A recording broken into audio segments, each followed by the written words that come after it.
During the mid-1980s, Florida's Tampa Strip was torn apart by a twisted killer. This individual had a skill, and that skill was killing. His sadistic actions fueled by an inner fury. His biggest problem was he grew to hate women. That day, he came very close to killing me. Those who lived tell the tale of a monster. One minute he was calm as a 4-year-old child, next thing he was a raging bull. With an insatiable desire. How high is the body count going to go before we catch this guy? But what drove this prolific perpetrator? He's enjoying what he's doing, and he's going to kill again. And was he born to kill? Anything that can composite a serial killer, he's like the poster child.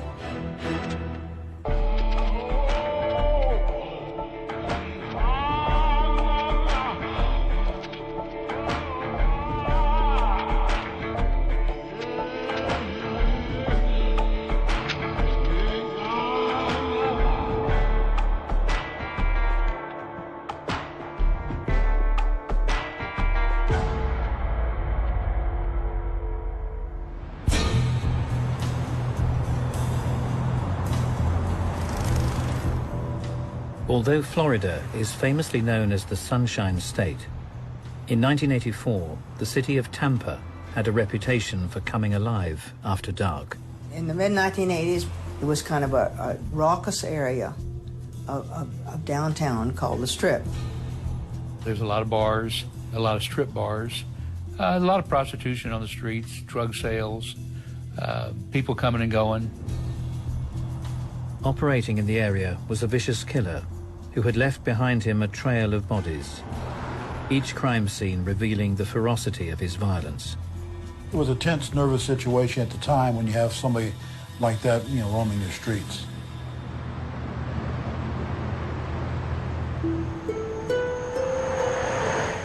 On the night of the 3rd of November 1984, 17-year-old Lisa McVeigh was on her way home, following a double shift at a local donut shop.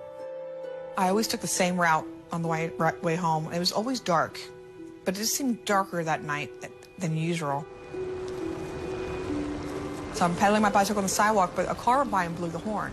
And I'm thinking, that was kind of odd. Why would a car go by and blow a horn? I'm on the sidewalk. I got halfway down the street. I noticed there was a car in the parking lot of the church.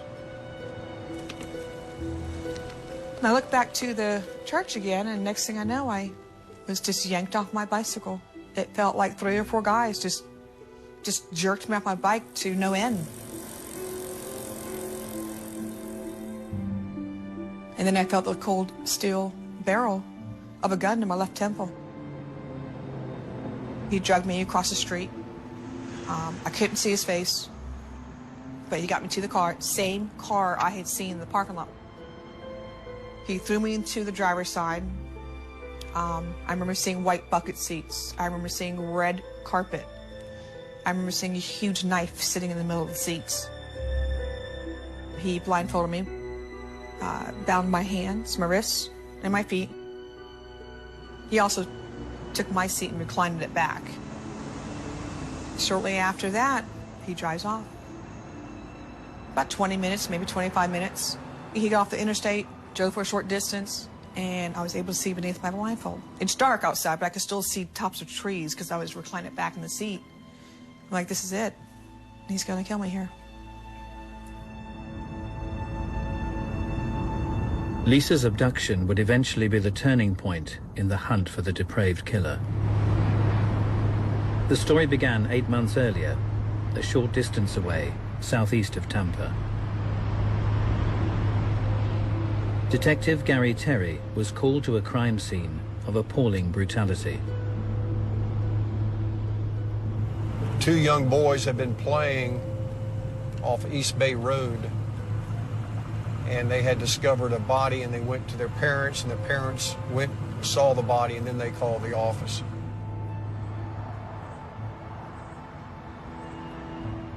When I arrived at the scene, we had some units already in position. Patrol units had already cordoned off the area. There was a barricade just down here a little ways. The children had been playing beyond the barricade, and that's where they found the body.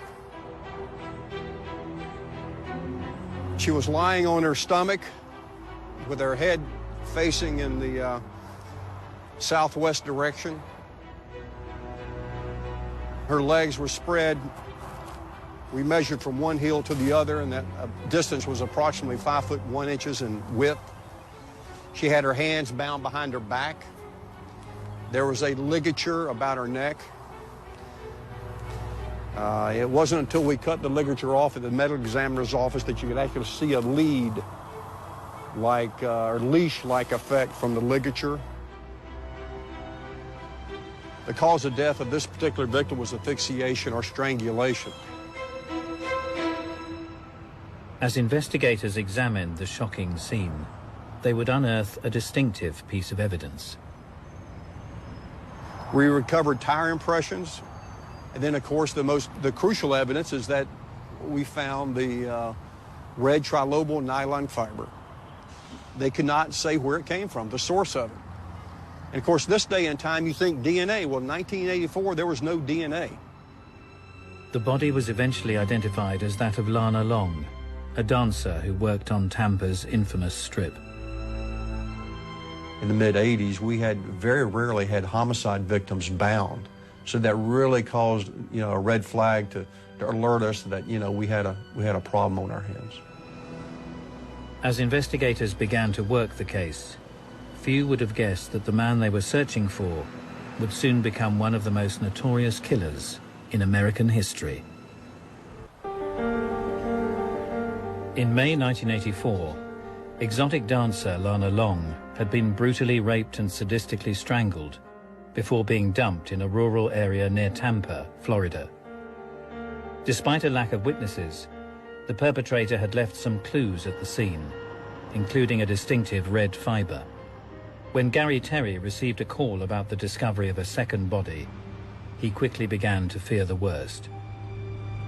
I can vividly remember driving on the way to the homicide scene, telling myself, please, please don't let this person be bound. And that's the first thing I asked the deputy at protecting the crime scene. Is this victim bound? And he said, yes, sir, she is. The body was that of prostitute Michelle Sims. She'd been found in a secluded lover's lane, east of Tampa City. When they called me on that particular crime, and of course, right off the bat, you're trying to say to yourself, is this related to the first one we found just several weeks earlier? Now we're approaching, this is the area right here. And at one point we had a downpour just like this while we're processing the crime scene. When we got to the scene, she had a ligature around her neck and she also had her throat cut. We found the pieces of rope that were used, and they all seemed to be cut in same length. This kind of gives you an indication that this wasn't just a quick crime. This is something that somebody has planned. Despite challenging weather and rough terrain, detectives uncovered a crucial piece of evidence. In close proximity to her body was a sandy area. You had the tire impressions. We were able to get an entire roll of the tire from one end to one end, and we were able to match that to portions of that we were able to get at the other crime scene for Lana Long. The presence of the distinctive red fiber, also seen at the murder of Lana Long, confirmed that Tampa indeed had a serial killer stalking the area. They're both females. They are nude. They're taken out of the city, dumped in the county, and they have ligatures attached. And it just jumps out at you that these two cases should be related or connected. In other words, the same killer is most likely responsible for these two cases. The brutal murders had abruptly ended the troubled lives of the two working girls. 30 years previously, another single woman searching for an escape had arrived in the Sunshine State. Newly separated Luella Long had left her hometown in West Virginia at 55 with her 2-year-old son, Bobby Joe. However, their new life together proved to be far from easy. He had a series of injuries. He fell off a swing, and when he regained consciousness, he had a stick in his eye. The more serious was the one where a car hit him, and he was hospitalized. But when a car hits a child, it's going to cause damage. He had an attention disorder, as well as a misformed chin. Luella's chosen career in Miami would create further complications at home. She tried to wait tables and things like that, but she couldn't make a living. And so she found a job at a place called Big Daddy's down there, and it was a bar lounge. And that's when the trouble really started with her son, Bobby Joe, and herself, because he didn't like the way she was dressed to go to work in scanty clothes, you know, and he just was a very unhappy little boy. As he grew older, Bobby Joe's relationship with his mother became increasingly strained. Bobby Joe's mom was one of the prettiest women I had ever seen as a 16 or 17-year-old. She had scores of men constantly biting for her attention. They had to share one room, and for quite a period of time, he slept with his mother. She often brought men home with her, and he resented that. Adolescent boys need to see their mothers as asexual. So when a mother brings boyfriends over to the home, walks around partially dressed, as was the case in Long, you can see how that can really have a very, very unsettling effect on an adolescent boy. Their feelings about this woman's body, and it feels inappropriate, so they're ashamed, but also they're aroused. It's creating confusion, it's creating anger as well at the mother for doing this, putting them in this position. Bobby Joe's resentment towards his mother would also rear its head outside the family home. Luella tried very hard to be a good mother to Bobby Joe, and she would often take him to the beach, and once he almost drowned, and he held her accountable that she was looking at other men when she should be looking at him. They were close, but they also fought quite a bit because he wasn't really approving of her relationships with all the different men she had been around. A rare medical condition would instill feelings of insecurity as Bobby Joe progressed through his teenage years. Bobby Joe Long had been born with an extra chromosome, which manifests itself in a female way. He had breasts when he was 13, but he did have surgery to reduce that. He would never take his shirt off when we would all go swimming like the other boys were doing and everything. He would always keep covered up. And as a matter of fact, when we got older and we were intimate with each other, he would always keep his shirt on. Bobby Joe Long had Klinefelter syndrome, a double X chromosome in the cells, and has a number of negative consequences, one of which is gynecomastia, the development of breasts in men.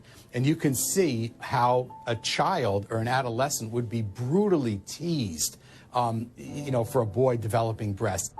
So first of all, he has the humiliation of his own body, and then he also had to undergo a number of surgeries to get these breasts reduced, which also is embarrassing and painful and would probably make him resent women. 13 years later, in 1984, across the state on the Gulf Coast, 2 women working the Tampa Strip had been brutally strangled by a single killer. As police pursued the cases, the body count continued to rise. 2 more women were murdered in quick succession, but the MO appeared to be at odds with the first 2 victims. That was the body of Elizabeth Laudenbach. She was fully clothed. She was not bound. There was no obvious trauma to the body. At the next murder scene, Detective Gary Terry observed differences even more significant than the last. The property owner came out of the sod farm.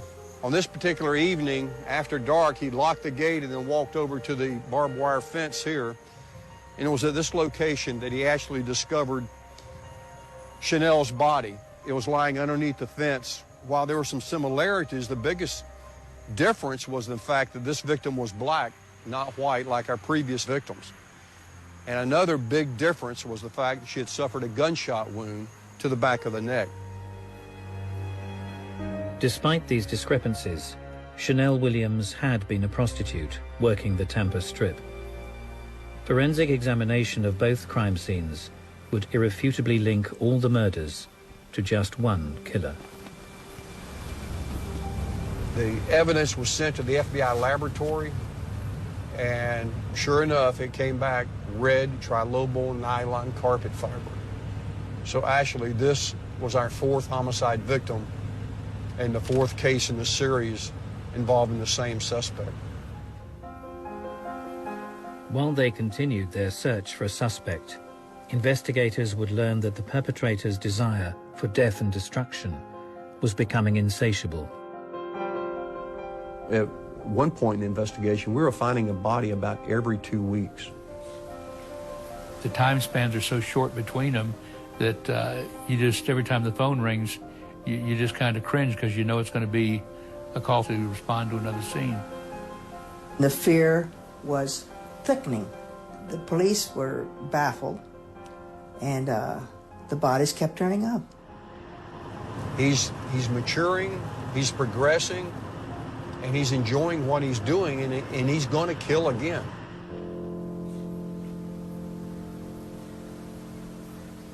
Just 1 week later, this prediction would be proved right, when 28-year-old Karen Dinsfriend was found strangled to death. The former prostitute was yet another victim who had been working Tampa's infamous strip. They all had the same lifestyle. They all came from basically the same area of town. So we started focusing our attention to that area. This was a horrible realization. The working girls from the strip, those working there were scared to death. They knew what was happening. They knew about the victims. Some of them even knew the victims, and they were petrified, but that was the only way they could make money. The police started talking to the club owners and trying to get some clue about suspicious-looking people. But as one club owner said, everybody walking in here looks suspicious.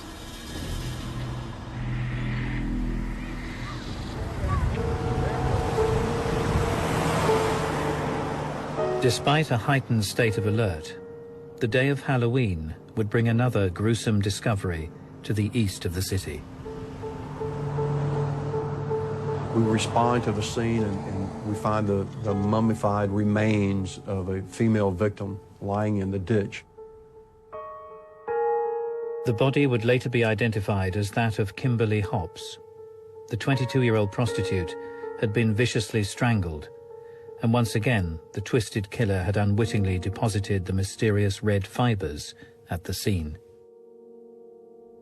How high is the body count going to go before we catch this guy? You know, how many other victims are out here that we haven't discovered?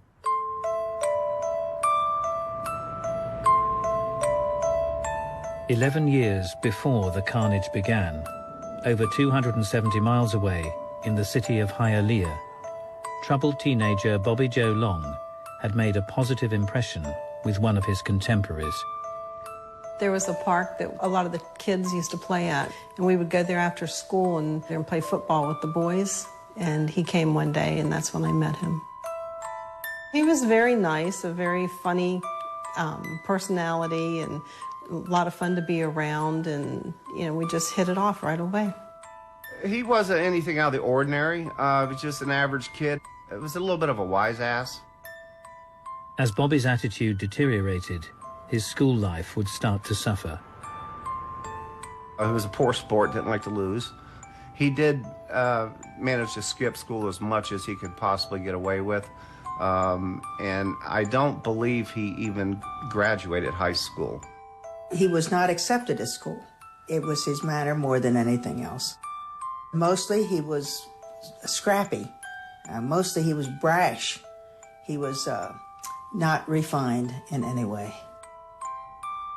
He used to fight a lot with other people. He would never back down from an argument, and it would eventually turn into blows. Local hunting expeditions with friends would often inspire the worst in Bobby. He always wanted to go a step further. We used to do a lot of spear fishing. We had regular spear guns, but he had bought these two attachments. They were called power heads, and that you would unscrew the spear and the screw on this attachment, and it would hold a 12-gauge shotgun shell. He goes, I'm gonna go down and shoot that shark with this power head. I gotta see what it'll do. And he went down and blew it away, shot it right in the head, and the thing just never moved. And he came back up very, very excited about what he had just done. He just had to see the damage. Long was a very sadistic individual. His sadism just poured out of him. And one thing he said, which was interesting, was he really didn't understand what made him do this. And that's probably true. Despite these displays of aggression, one girl would stand by him. Childhood sweetheart Cindy was convinced Bobby Joe Long was her destiny. As soon as I met Bob, I just, a young girl in love, and I just figured that that was who was going to be my husband. And we dated for, several years. We had a lot of fun together. We'd go to the movies, go spearfishing down in the Keys, run around the neighborhood as younger kids and paper people's houses. And I mean, we weren't bad kids, but we were mischievous. He was a very caring person, and, I was, I guess, his prize catch or something. We were best of friends.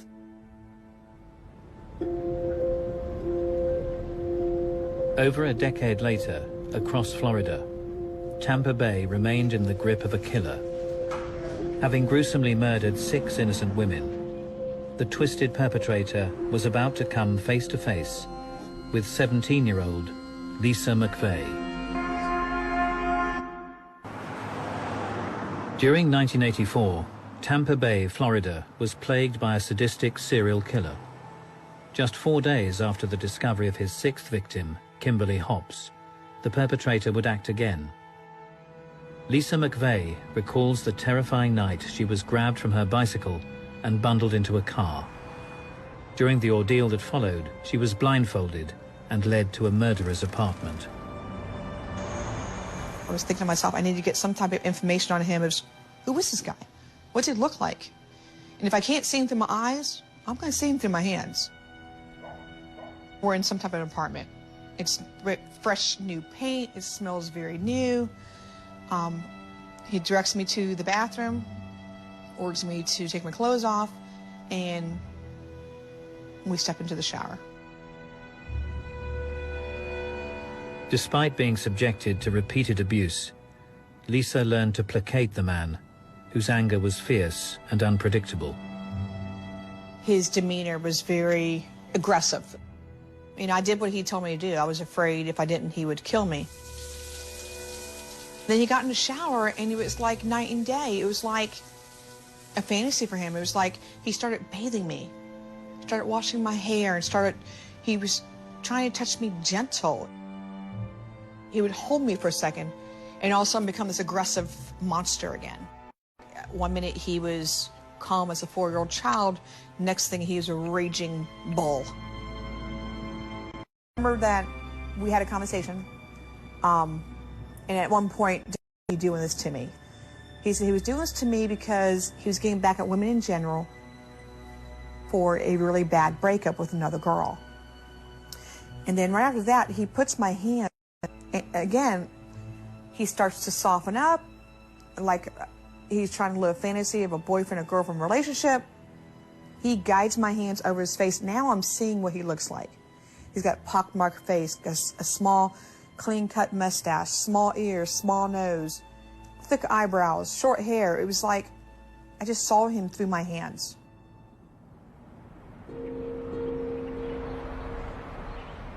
After 26 torturous hours, Lisa was convinced that her end was near. About 3 o'clock in the morning, he got me dressed.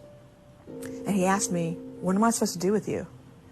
And I said to him, it's like, why I'm blindfolded and still tied up. I said, listen, this is how I played on his heart. I said, listen, I know you said that you've done this to other women before because of a broken relationship.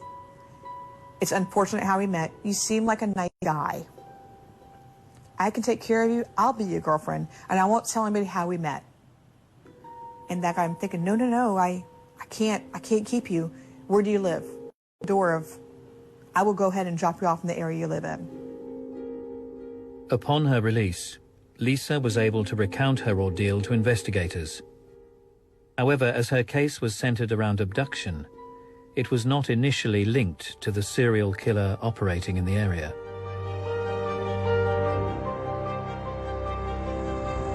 Three days later, the discovery of the body of another prostitute, Virginia Johnson, would signal to police that the murderer had struck again.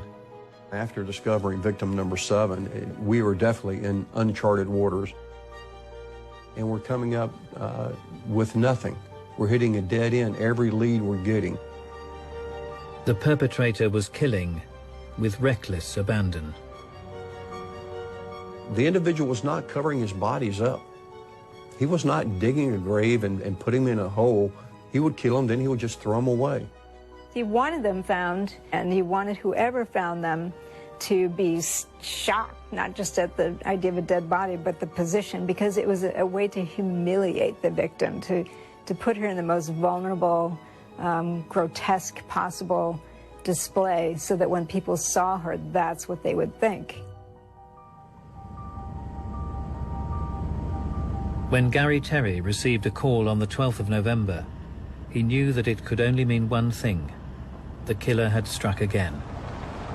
After being called by the Tampa Police Department to this scene, I came up to this side of the roadway here on Orient Road and looked down the embankment, and you could see the body of the victim. She was spread eagle on her stomach. As soon as I saw the body, the way it was, it was displayed out there, I knew it had to be him again, the killer. The body was that of Kimberly Swan, a dancer from the same Tampa Strip bar where the first victim, Lana Long, had once worked. Detectives were now becoming exasperated with the lack of leads. The need to identify a suspect was occupying authorities around the clock. We're 8 victims down and evidence still accumulating, and we're finding new evidence at every case, but we have nobody to put it with. And so there's nothing stopping this guy from continuing to kill. Over a decade earlier, during the 70s, across the state near Miami, high school dropout Bobby Joe Long had struggled to land a steady job. Searching for some direction, he joined the Army in 1972. The new recruit would earn a commendation and find some stability in his turbulent life. Private First Class Long was also ready to settle down. We were married January the 25th of 74, and his accident happened March the 14th of 74. He was on his motorcycle. He was at lunch, and he was going down US 1, and an older gentleman didn't see him and hit him, and he flew, if I'm not mistaken, like 100 feet and landed on his head. He had head trauma. We have a guy with brain damage already from head injuries. So we have a lot of circumstances.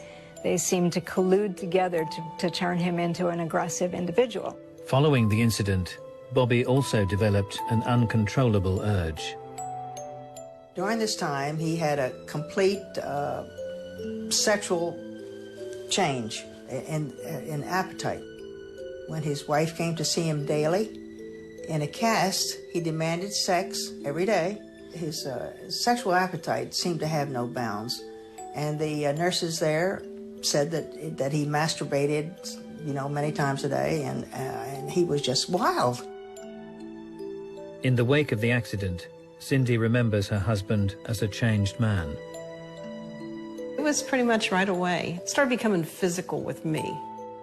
If he didn't like what I cooked, he'd have a fit and we'd end up in an argument. And I remember him like sitting on top of me in the bed and putting his knees here where I couldn't, get him. And he was choking me and punching me in the face. And I couldn't even scream. As the years went by, the physical abuse intensified.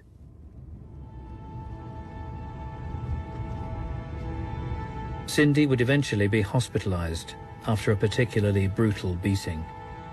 I really think that day he came very close to killing me. The abuse became so constant, it ultimately pushed Cindy to the brink. I went home. I loaded a double-barrel shotgun. I sat there with it at his head and tried to pull the trigger. He woke up when his alarm went off. And he said, "Go ahead, bitch, you don't have the nerve."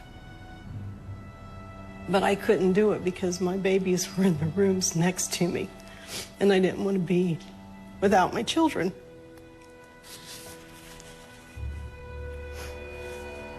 At that point, I knew I needed to leave before somebody was hurt bad. If Long was angry for a long period of time and then suddenly lost somebody who had kept him from acting out, once she's out of the picture, it's a freeing of him being able to go out and do something that he's probably fantasized about. Cindy was granted a divorce in July 1980. Bobby Joe Long would then set up a new life in Tampa. 4 years later, the Gulf Coast city had suffered 8 murders in just a few months. As the net was cast far and wide in search of the killer, finally, a breakthrough. Police had discovered the distinctive red fibers on the clothing of kidnapped victim Lisa McVeigh, confirming that the man behind the serial murders was also responsible for Lisa's abduction. She was bright enough to remember almost everything about the incident, and that was the first break that the police had. She was able to give a description of him, a description of his apartment. She said they stopped at an ATM machine, and she wasn't sure which road she was on, but it was just a short ways from the apartment that she had left blindfolded. She remembered the vehicle she was being transported in. She described the vehicle as being reddish or orangish colored. She said it was white seats. But she's one odd thing about the car, it had the word Magnum on the dash. Armed with a concrete lead, detectives believed the perpetrator was finally in their sights. The task force really went into action. They knew they were looking for a Dodge Magnum, and so they got a statewide list of everyone who owned a Dodge Magnum. One red Magnum would eventually stand out. 2 detectives spot a Dodge Magnum, and it's reddish colored. And they actually pull this car over. He's very cooperative. He actually steps away from the car, and he allows them to take a Polaroid photograph of himself at that time. The officers come back to the task force headquarters.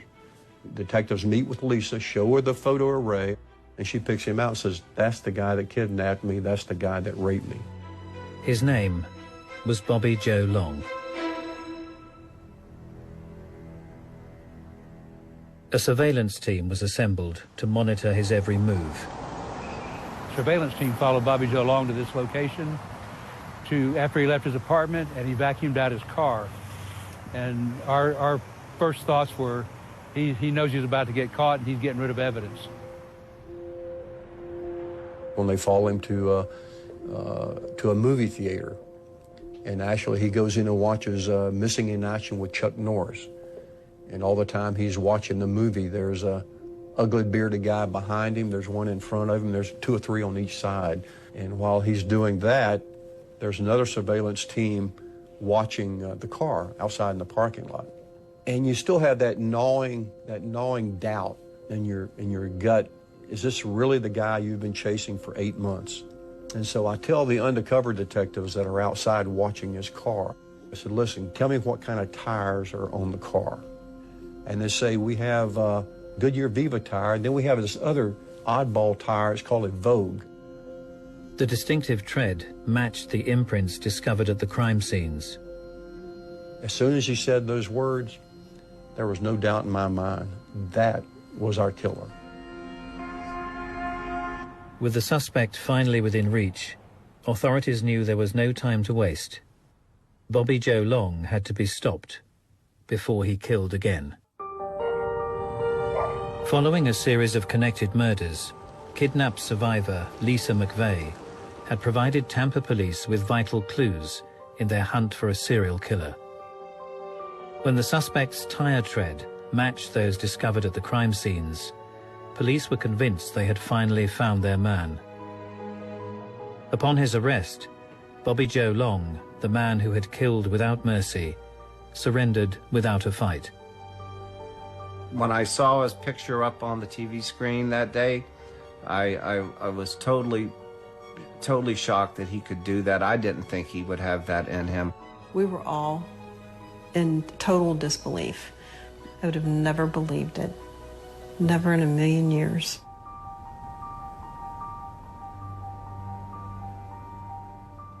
Not only did Bobby Joe confess to the murders of 8, he claimed responsibility for 2 more victims, Vicky Elliott and Artis Wick. He was the typical cold-blooded killer. I mean, he had no regrets. He had no emotion for him. Nothing that he showed any remorse for his actions. During the interview, they talked to Mr. Long why did he do this, and did you surveil the victims or anything like that? And he basically said, whenever he got the urge, he just did it. But he couldn't explain the fact that he always had a knife, a gun, or the shoelaces, in his vehicle ready to be utilized when he committed these homicides. But shockingly, Long's criminal career had begun over a decade earlier. He freely admitted to a spate of rapes across the state of Florida. That's when he confessed to being the rapist, following classified ads and going to look at either houses or furniture that people were selling, and if it was a female by herself, then he would rape her. He was very clever about it. He would look in ads for people who were selling furniture, particularly bedroom furniture. And he would come at a time when he believed the husband would be away from home, dressed up, looking good.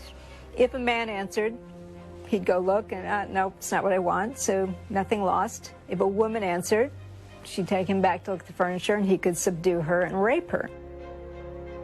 Bobby Joe would later describe the uncontrollable urges that had driven the twisted sexual attacks. If I didn't do it, if I tried not to do it, I'd be okay for, a day, 2 days, but it wouldn't stop. This would go on until I did it. Then when I would do it, I'd be okay for a month, 2 months, 3 months, sometimes longer. Sometimes a couple of weeks, sometimes a week. And then it would hit again. He's a rabid dog. He's not frothing at the mouth, dealing in everyday life situations. But believe me, when you get him in that car with that girl tied up in the front seat with him, and you look at his face then, I guarantee you, you will see a rabid dog. Ultimately, Long's sexually depraved acts progressed to multiple murder. Despite his mellow confession, the killer's mask would slip in court. He passed by the front of one of the television cameras that were covering the proceedings, and he spit right into the lens of the camera. That face right then, when he had that flash of anger, when he spit at the camera, that gave you a little bit of what these poor girls must have seen right before they died.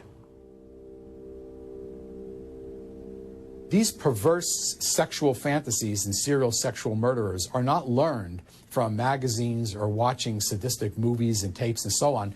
Their fantasies predated. It begins 10, 15, 20 years earlier in the offender's mind, in his fantasies, and eventually he acts it out. Bobby Joe Long would be sentenced to death for his heinous crimes. But how did this serial rapist develop a desire for death? Was he purely the victim of a troubled life, or was he born to kill? Born to kill? I don't believe so. I got to disagree with that. He chose that. He chose that path. I think something snapped that led him to be what he turned into be. His biggest problem was he grew to hate women. His violence was there. It was uncontrollable. It escalated. Anything that can composite a serial killer, he's like the poster child. I wouldn't say he was a born killer, but when you try to understand individuals like this, it's unknown whether the problem is hormonal, whether it's electrical, whether it's genetic. And so when you look at the combination of the behavior, the sexualized behavior that he had with his mother, plus his own gynecomastia, the development of breasts as a result of Klinefelter syndrome, you could really see that that is not going to end well. Bobby Joe Long to me is no different than a drug addict or even an alcoholic. Just like an alcoholic needs to have a drink, a drug addict would like to get some crack. A serial killer like Bobby Joe Long, in my opinion, is addicted to killing. That's what makes him feel the best. Bobby Joe Long resides on death row in Florida to this day. His trail of sadistic violence has indelibly marked the lives of those who crossed his path. I can't never imagine how anybody that gave you 2 children or was the love of your life, how you could treat that person like that, you know, or put aside everything else. How do you treat any human like that? Nobody has the right to lay a hand on you.